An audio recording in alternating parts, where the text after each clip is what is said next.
11월 4일 캐롤라인 내빗 대변인은 35일째를 맞은 정부 폐쇄 상황을 중요하게 다루며 브리핑을 시작했습니다. 행정부는 푸드스탬프 혜택 지급을 위해 법원 명령을 준수하고 있으나 민주당이 정부를 재개하지 않으면 지급에 차질이 생길 수 있다고 경고했습니다. 지금부터 캐롤라인 대변인의 브리핑 전체 영상을 한글 자막과 함께 시청하시겠습니다. Good afternoon, everybody. Nice to see you on this beautiful fall afternoon. We are now on day 35 of the Democrat government shutdown. The Democrats' obstructionism will break the record for the longest government shutdown in American history tonight. The Democrats are intentionally hurting American families, workers, and businesses with this shutdown to fight for free health care for illegal aliens and to appease their radical left-wing base. And it's a total disgrace. This past weekend, Americans traveling to weddings, funerals, vacations, and meetings faced significant flight disruptions at airports across the country because of staffing shortages. On Sunday alone, more than 5,000 flights traveling to and from U.S. airports were delayed. Since the Democrat shutdown began, 4 times as many staffing shortages have been reported at air traffic control facilities compared to last year. TSA checkpoint wait times ballooned past 3 hours at Houston's George Bush Intercontinental Airport, with some passengers enduring up to 5 hours in line. At nearby William P. Hobby Airport in Texas, security wait times are routinely exceeding 1 hour. More than 13,000 air traffic controllers are continuing to work without pay.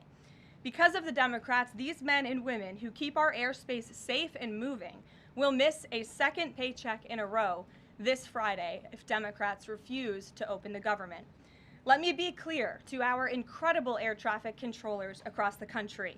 President Trump and Republicans want you to get your paychecks. They want you to be paid.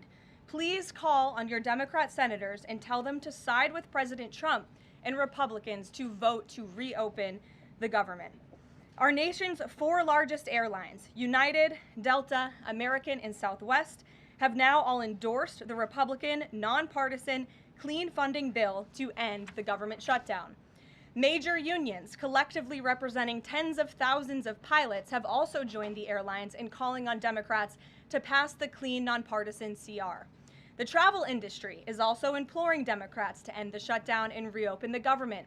Nearly 500 companies and groups in the travel business, including casinos, hotels, and convention bureaus, signed a public letter warning that America's travel economy has already lost $4 billion due to this Democrat shutdown, and they have called for the Republican CR to be passed, saying Americans expect and deserve a fully functioning federal government during the peak holiday travel season.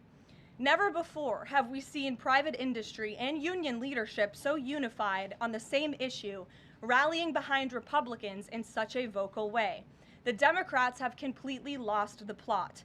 They are endangering the safety, prosperity, and livelihoods of millions of Americans.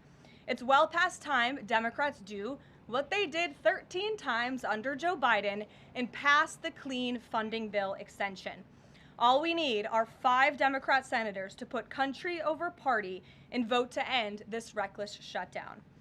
In other news, tomorrow will mark the 1-year anniversary of President Trump's historic election victory, where he won nearly 80 million votes, the popular vote, in all 7 swing states. This was the ultimate poll on November 5th. The president secured a mandate to make America great again, and he has delivered in record time. Never before have we had a president who has kept their promises like President Trump has. I'd like to go over a few of those with you. In less than 10 short months, President Trump signed the largest middle-class tax cut in history, including no tax on tips, overtime, and Social Security to put more money back into the pockets of the American people.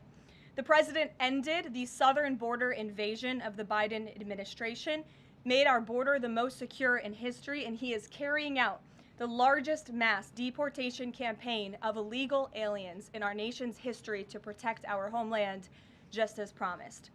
President Trump has aggressively taken on drug cartels by declaring them as foreign terrorist organizations and even blowing up narco-terrorists who have tried to poison the American people with fentanyl and other illegal narcotics. President Trump defeated the Biden inflation crisis, and he continues to implement a pro-growth, America First economic agenda to make America affordable again. And we are seeing the results of that every day.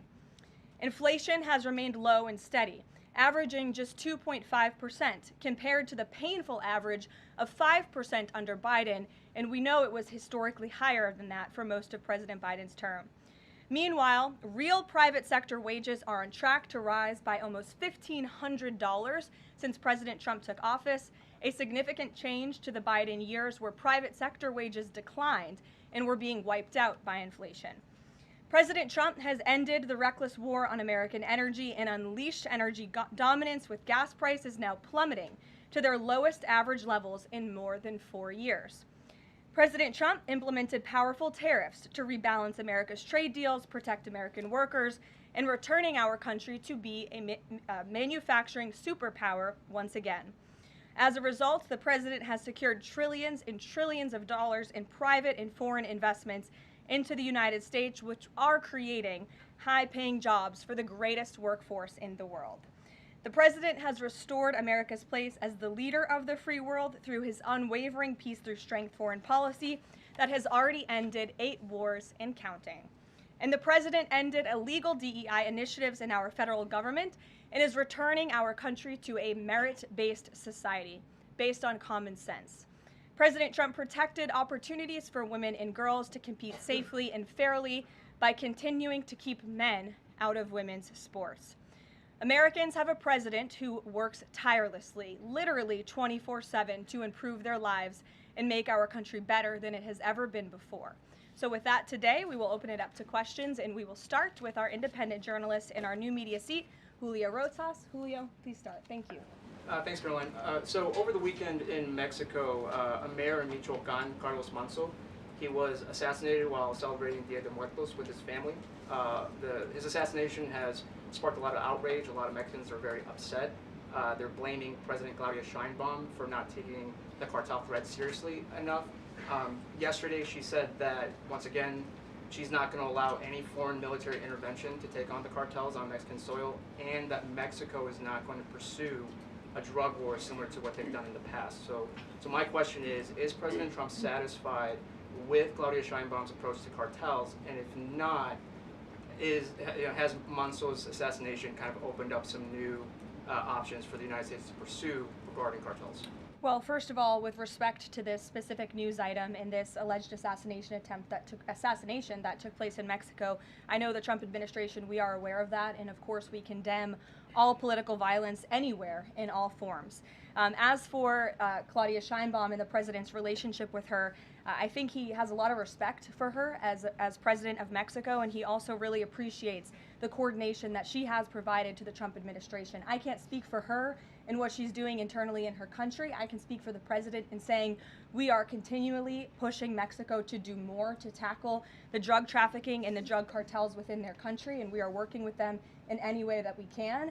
And the president has obviously used the full range of executive options in his authorities to crack down on drug trafficking at our southern border and to designate these cartels as foreign terrorist organizations and additional actions as well. Just one more question. Sure. So at the Antifa roundtable that we were at just last month, myself and the other panelists made the recommendation to the president for, speaking of foreign terrorist organizations, to have Antifa not just be domestic terrorist organization, but be designated as a foreign terrorist organization since they have cells in other countries. He mentioned to Secretary Rubio, because he was in the room at the time, to look into that. So I just wanted to see if there's an update on that. Sure. That process is most definitely taking place. I don't have any announcements for you on that today, but I can certainly assure you the administration is working on it, and I'll check in on it and get back to you, Julio. It's a good question. Thank you very much. Jackie. Thank you, Caroline. Zoran Mamdani blamed the president for bomb threats and intimidation at polling locations. He said, quote, part of the general approach of the Trump administration has taken to intimidate voters with baseless allegations of voter fraud as a means of trying to repress the voice of Americans across this country. I want to give you a chance to respond to that. Yeah, I saw those comments from Mamdani. I think they are completely irresponsible, and they are based on zero evidence. And I think this is just another example of how the Democrat Party unfortunately stands for nothing. All they stand against is President Donald Trump. And I think it's quite sad to see that we have someone at the top of the ticket on an election day today saying such things about the president when he obviously had absolutely nothing to do with those threats. And on the shutdown, Democrats have been pretty quiet about the president's push for the nuclear option, terminating the filibuster. Is there any concern around here that Democrats might actually want Republicans to get rid of the filibuster so that one day, when they're in power again, the door's already open for them to pack the Supreme Court, give statehood to D.C. and Puerto Rico, make mail-in balloting permanent, those kinds of things? I think the president has been very realistic and strong in his position on the filibuster. He's been very vocal about it. I just spoke to him about it. He feels really strongly about this. Republicans need to play tough and they need to play smart. That's how the president feels. And we know that Democrats, if they are ever given a chance at power again in this city, they will absolutely take away the filibuster from the United States Senate. In fact, you had 49 Democrats who already voted to do this before. The only reason it did not move forward was because you had 2 Democrats who are no longer in office because they were run out of town by the far left radical base of their party.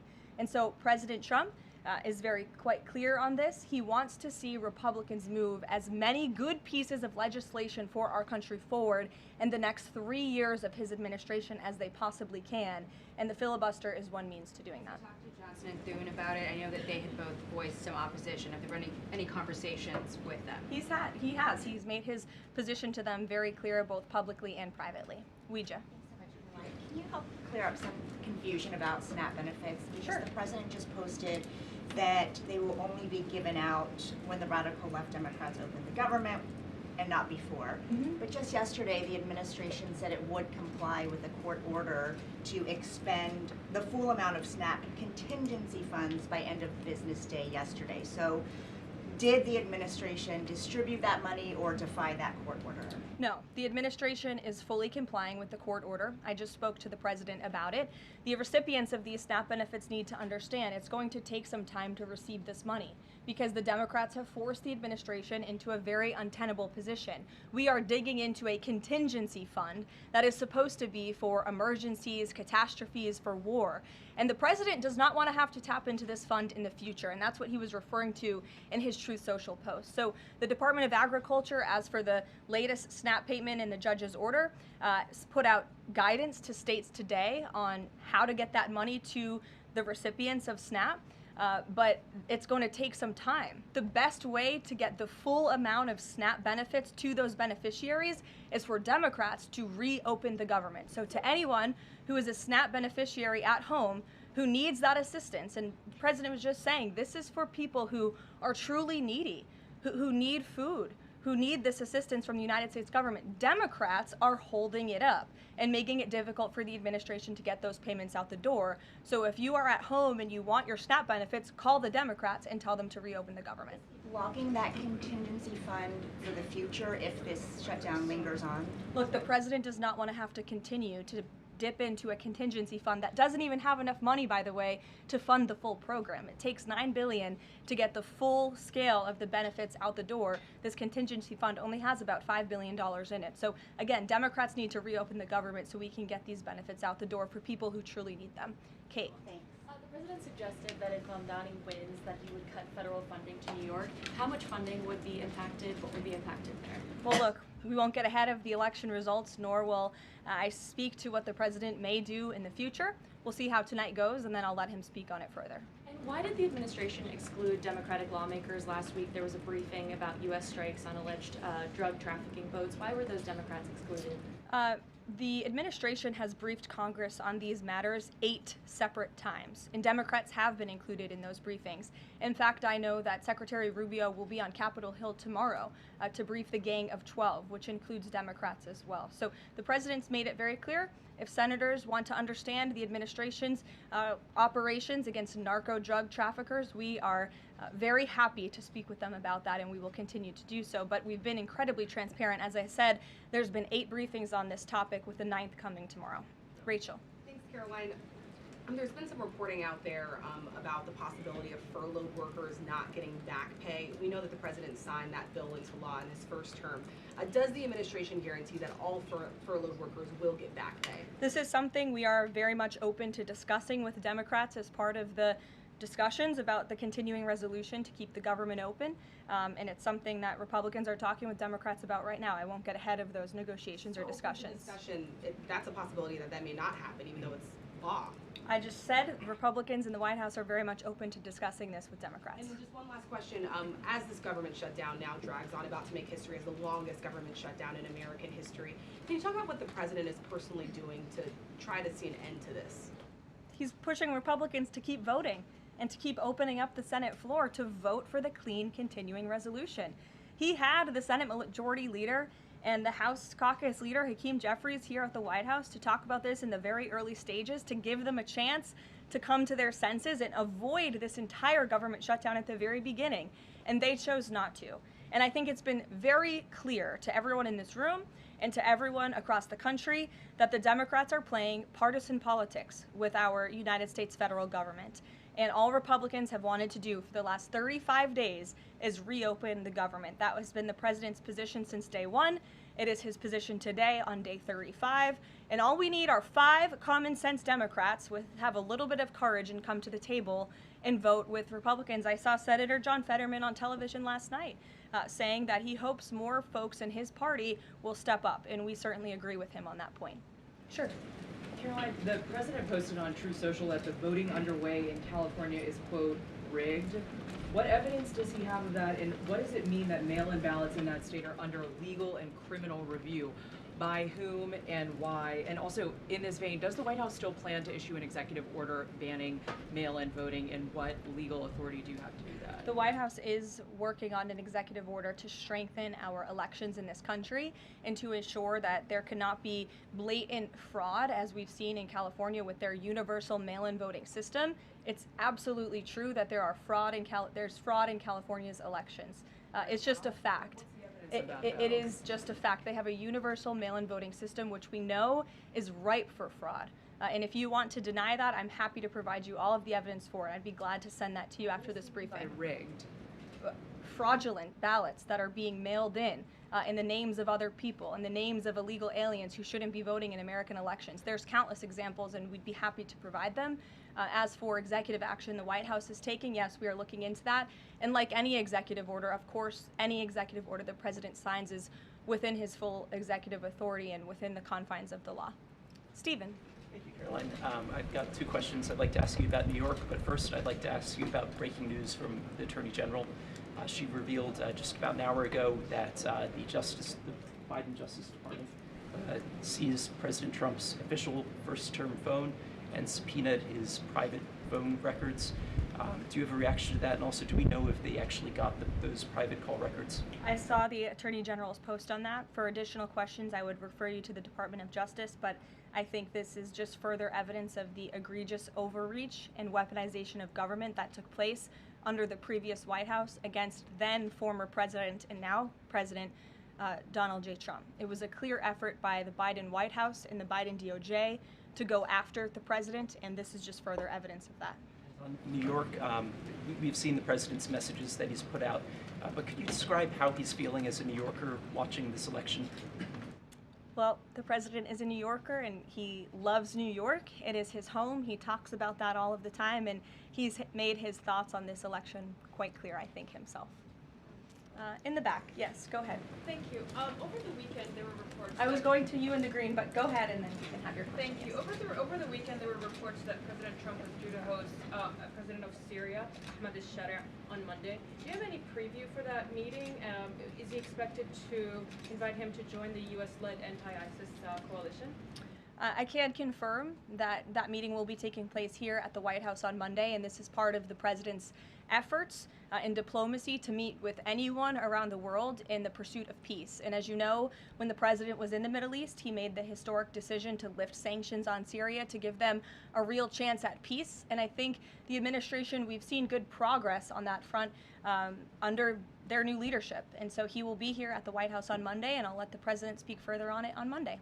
Yes, go ahead. Thank you, Caroline. I was just curious, you had mentioned there that President Trump, as we know, has been speaking with Republican leaders in Congress about reopening the government. Is he involved in any other negotiations, and is he prepared to sign something if a deal does come out by the end of this week? On top of that, with SNAP benefits, does he have any authorities or considering any authority there to release more funds to help people who are desperately needing these benefits? So look, I think I've already answered the question on SNAP. We're complying with the court's order, and we're getting that partial payment out the door as much as we can and as quickly as we can, but it's going to take some time because, again, this is a prorated payment that we're tapping into a contingency fund for.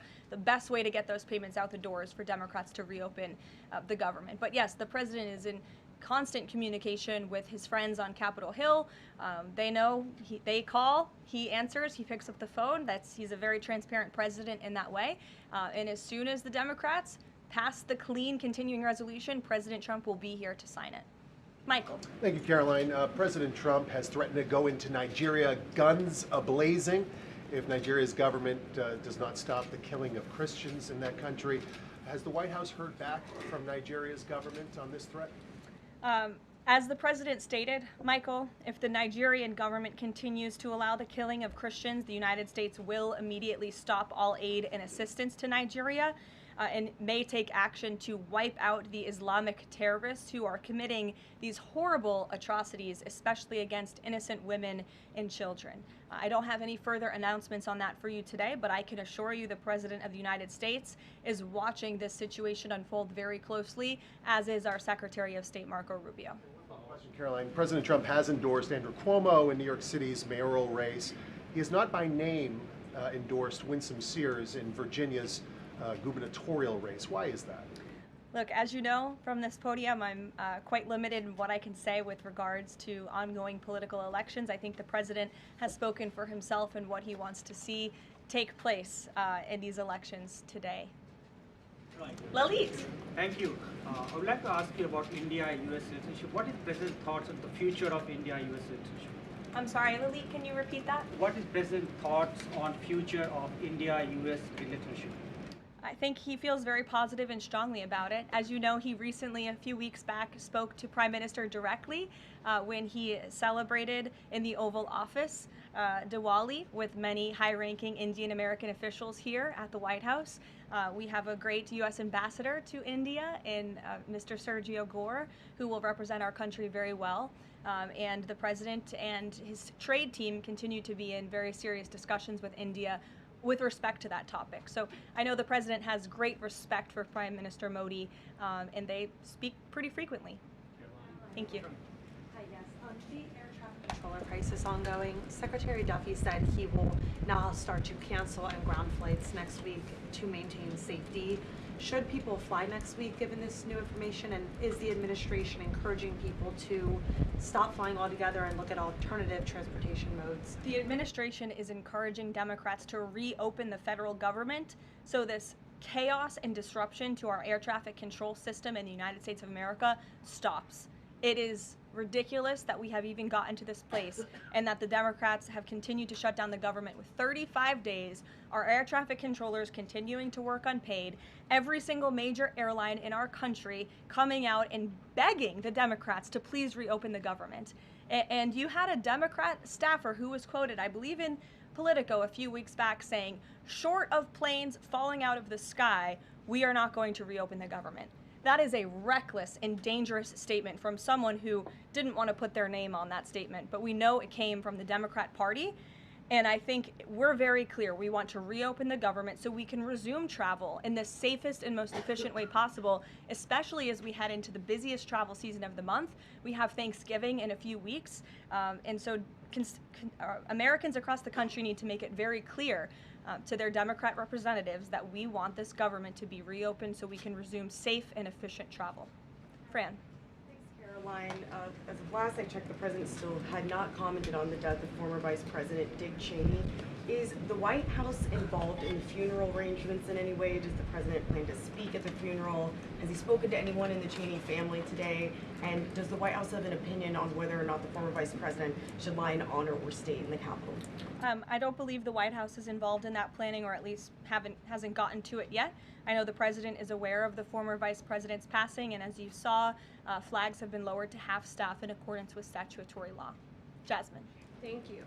Back on the question of the filibuster, how much political capital is President Trump willing to expend to get Republicans to do what he's asking? I mean, will we see him at the Hill? Will he be calling folks over here? What exactly is President Trump planning to do outside of these true socials and maybe some of these private conversations to get Republicans to fall in line? Look, I think you'll see. I think you'll see the president continue to engage very strongly and consistently with his friends on Capitol Hill. I don't have any meetings to read out for you at this time, but I think you should stay tuned and keep your eyes on Truth Social on this matter. The president's making his position on it quite clear. And again, he is right. Republicans need to play tough. We know that this is what the Democrats will do if they are ever given the keys to power again. And he wants to pass as many good pieces of legislation as we possibly can for our country and for our people. That includes election integrity reforms. It includes additional tax policy. It includes, fixing our immigration system further in ways that only Congress can. And the president fears with a Democrat Party that is so radical and opposes everything he does and everything he says, this is the only option for Republicans to move forward. Karen. In a second question, President Trump said to CBS in the 60 Minutes interview that he did not know the Binance founder, which he pardoned. What exactly did he mean for that? I know it caused. He means he does not know him personally. He means he does not have a personal relationship with this individual. And when it comes to pardons, the White House takes them with the utmost seriousness, and the president understands the responsibility that he has as president to issue clemency and issue pardons to individuals who are seeking that. That's why we have a very thorough review process here that moves with the Department of Justice and the White House counsel's office. There's a whole team of qualified lawyers who look at every single pardon request that ultimately make their way up to the President of the United States. He's the ultimate final decision maker. And he was very clear when he came into office that he was most interested in looking at pardoning individuals who were abused and used by the Biden Department of Justice and were over-prosecuted by a weaponized DOJ.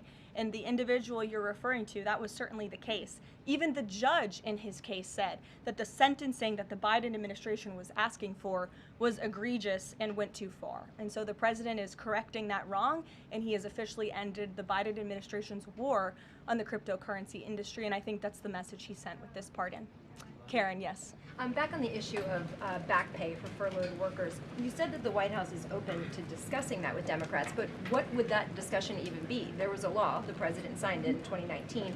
What could a discussion look like? Why is that even open for discussion? Look, Karen, as I said, Republicans are talking about that with Democrats right now, and I don't want to get in the middle of those sensitive conversations. But as we've complied with the SNAP order, the White House, the administration is always going to comply with the laws. We're always going to comply with the ruling of judges across the country.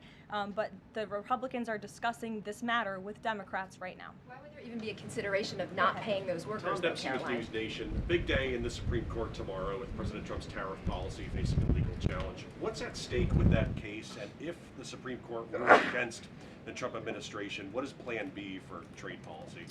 I'll tell you, the White House is always preparing for Plan B. It would be imprudent of the president's advisors not to prepare for such a situation. With that said, we are 100% confident in the president and his team's legal argument in the merits of the law in this case, and we remain optimistic that the Supreme Court is going to do the right thing. The importance of this case cannot be overstated. The president must have the emergency authority to utilize tariffs. Look at what President Trump has been able to do with the leverage and the power of tariffs. He's been able to sign peace deals all over the world and end global conflicts and literally save lives. He's been able to bring in trillions of dollars of investments into our country. In fact, this year alone, we are going to cut the deficit by $600 billion, namely because of the president's effective use of tariffs. And the president strongly believes that economic security is a matter of national security, and tariffs have a lot to do with that. And this case is not just about President Trump.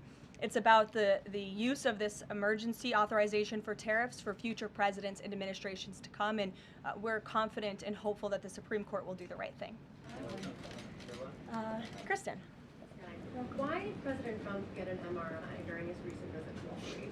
Look, as President Trump said, he would inquire with the physicians. I'll check back on that. But as the physical itself stated, Kristen, and as you all know, because you are all witness to it, every single day the president is in optimal physical health. This was a follow-up appointment, and we provided a detailed readout of that physical. I'm happy to give it to you again, and I can inquire further. With all due respect, an MRI is a very specific procedure. It's done on a part of the body looking for something specific, so it's not generally part of any kind of routine checkup. And in addition, President Trump has said that he wants to be transparent. He told us to ask the doctors, which we have and have not heard back.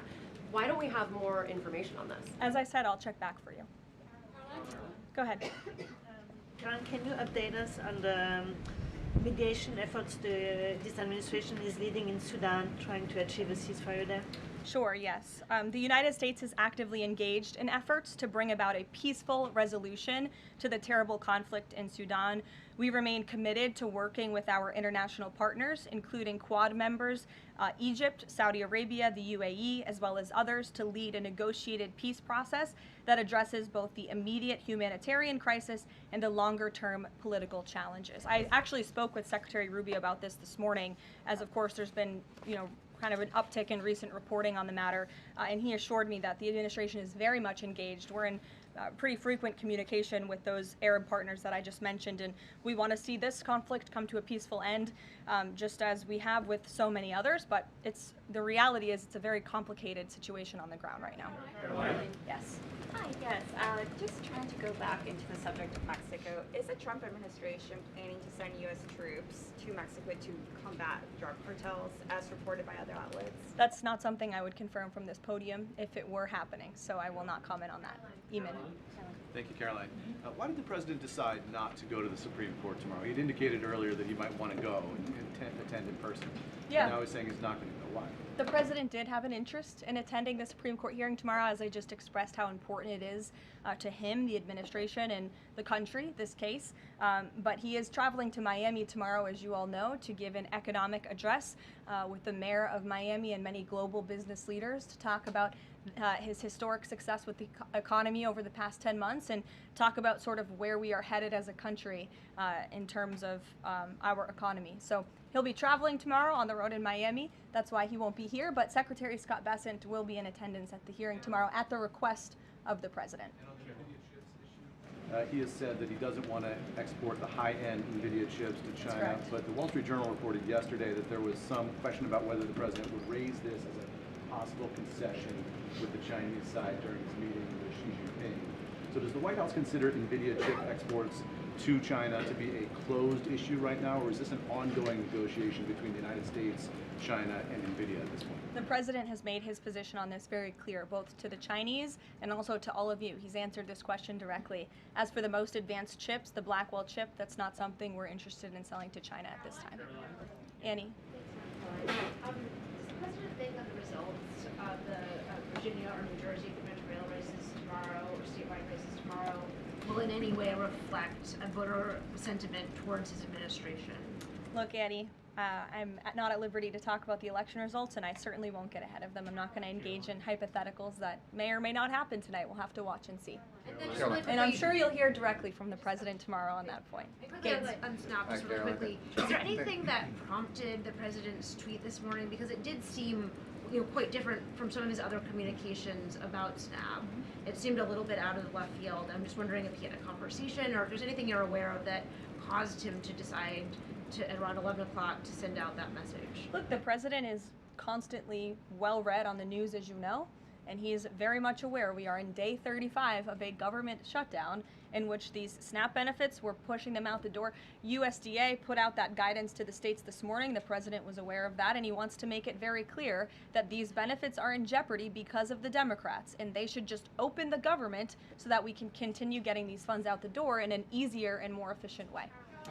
There's some new reporting that just dropped a few minutes ago that the Trump administration is negotiating with the makers of Ozempic to sell some weight loss drugs for $149 a month. That's according to the Wall Street Journal. Do you have any more information on that? Can you confirm that? I think the president has said himself in previous most favored nations announcements that this is something that the administration has been engaged in and looking into. I won't get ahead of the president on any future announcements, but I will echo his strong commitment to bringing down drug prices in this country. And you've heard it directly from Secretary Kennedy and Dr. Marty McCary and his entire Health and Human Services team, how committed the president is to bringing down the cost of drugs, and we're working with pharmaceutical companies to do that every day. Very quickly, Caroline, on SNAP. I know it's been asked, and I know Reach asked it, but I want to put a fine point on it. You talked about the president's post here, and he wrote that SNAP benefits will only be given when radical left Democrats open up the government.